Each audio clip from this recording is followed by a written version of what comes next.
Welcome to Return to the Office. I'm Nicole North, president of Whiteboard Learning. And I'm Paula Manolakakis, CEO and founder of Bridalwood Professional Development. And let's be honest, return to office wasn't just a policy change. It disrupted routines, boundaries, energy levels, and a lot of nervous systems. Leaders are being told to bring people back now, while employees are thinking, I just rebuilt my life. What do you mean, full-time in office? This podcast is about the messy middle, the awkward first weeks back, the office gossip, and the pressure to perform before people have actually re-regulated. No corporate fluff, no pretending this is easy. Just honest conversations, practical strategies, and a bit of humor, because this is Return to Office. Well, and that's how we started Return to Office. I'm Nicole North, and this is Paula Manolakakis. And we are the Return to Office podcast. And this little teaser episode is telling you all about what we're going to talk about this season on Return to Office. That's right. And how it came to be, why we're talking about this. Let's dive right in and see what you're in store for. Absolutely. All right. So we started this conversation because when I heard that Doug Ford recalled all of the Ontario public servants back to office, and that stimulated the banks and Rogers. Municipalities also got some pressure, I heard, at their municipal meeting space to bring employees back to office. I cackled because I thought this was going to be a giant nightmare. A nightmare for individuals who've been working at home remotely or hybrid 1, 2, 3, 4 days a week in the office to a full 5 days a week. Yep. And what a time horizon. I think they announced it in July with a 4-day return to office for the Ontario public servants in September. Yep. And as of January, 5 full days. That's right. In the office. And I thought this was a challenge for individuals, stress, burnout, shifting a whole new schedule.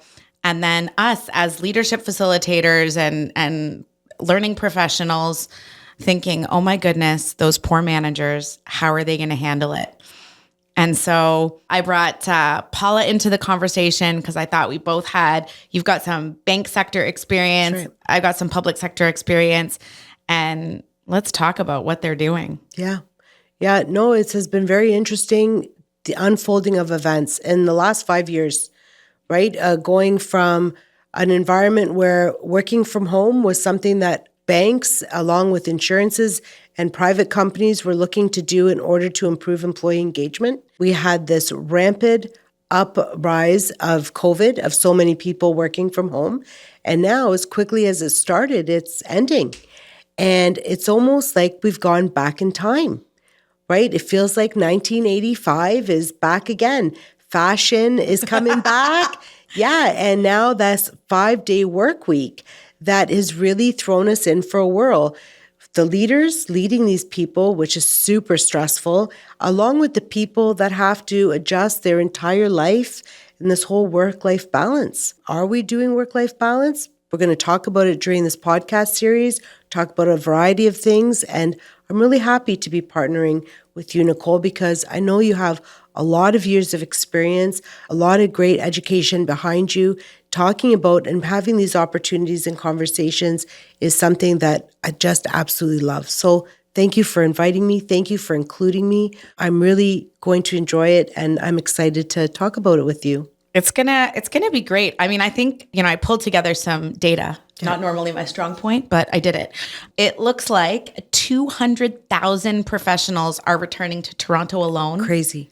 And really, let's talk about the driver, right? Because as an individual sitting at home that's been called back to the office, your immediate point of resistance is, you think I'm going to be more productive at the office? What, have I not been productive at home? Yeah. Because I'll tell you, having witnessed it myself, those public servants were excited to be working at home. Yeah.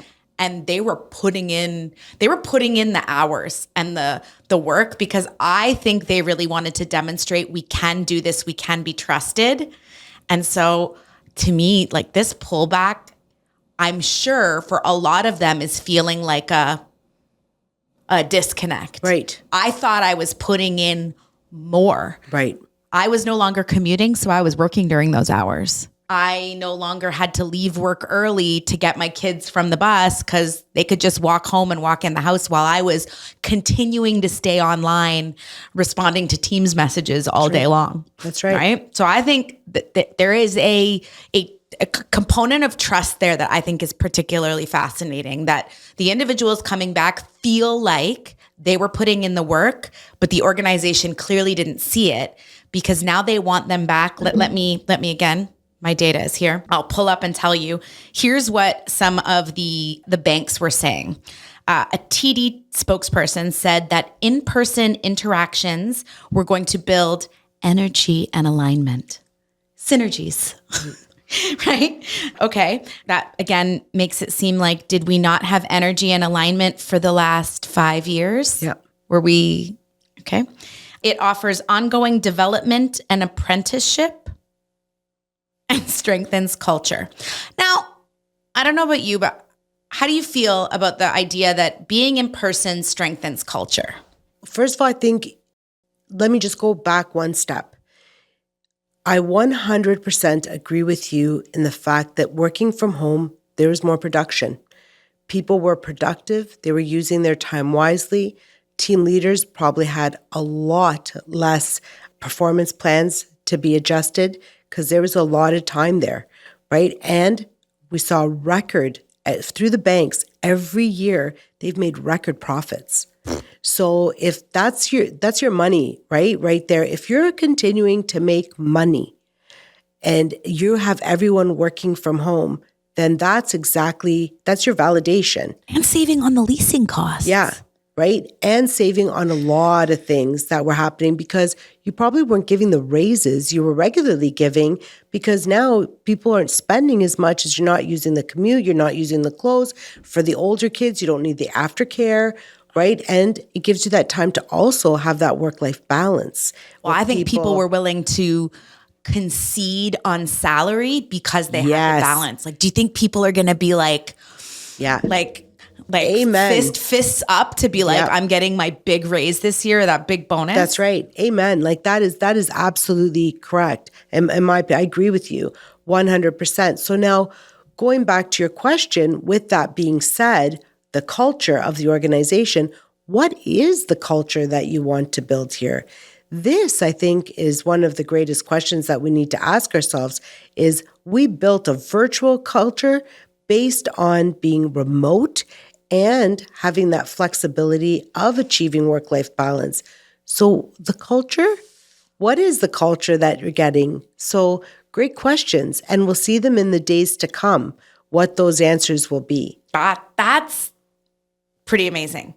We built a virtual culture that was based on trust and respect and work-life balance and independent, maybe like task-focused work. Mm-hmm.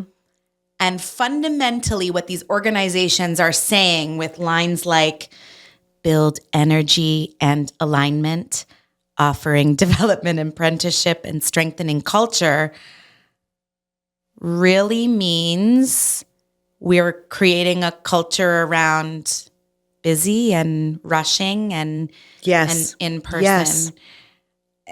It's interesting. And look, let me be very clear. I'm a sheep. Mm-hmm. If the boss tells me to come to the office, I'm going to come to the office. Mm-hmm. And I think, I've had people, when I told them about our podcast, people are like, well, if they don't want to go to the office, they should just quit then. Someone told me that too, actually. It's quite, how funny. I can't believe you just said that. Right? That happened to me the other night. Yeah.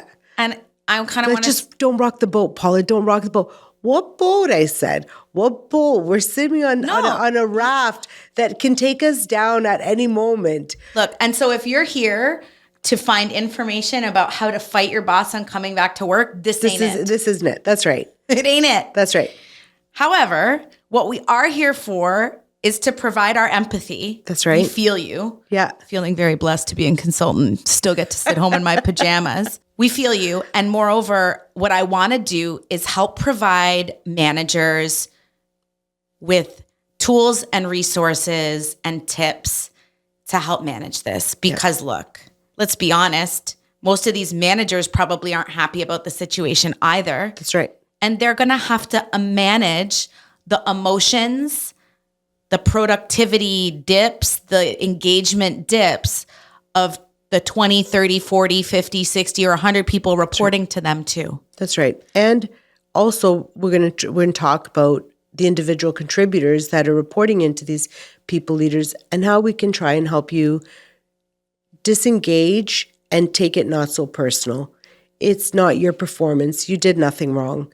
This wasn't because of you. And this is something, it's hard not to take it personal, especially there's no one, I believe, ever that's worked that doesn't want to do well in their job and add to the community of their environment.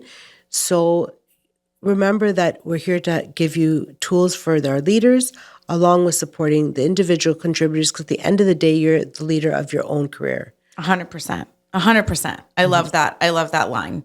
So, is this going to build alignment? How? And how, as a leader, can you do this? Does it offer ongoing and development? How? Let's figure that out. Does it strengthen culture? How? And if you're a leader, that is your job right now. If the corporate line is saying we did this to strengthen culture, guess what your new job is? That's right. Congratulations. You have a title change. Yeah. You're now, manager of culture and people for your department. That's right. And I love this idea of saying this isn't your fault. Right. And let's be clear. Yeah. The motivation for return to office is economic stimulus in the downtown core. That's period. Right. Yeah. Because we don't need to debate that. That's right. Prior to this, it was like you saw a lot of businesses shut down. The underground was completely quiet. The GO train, the buses, they were all going with half the people. And this is what I want to say. The logic of this return to work is flawed to some extent, right? Exactly. Like, okay, you're saying economic stimulus.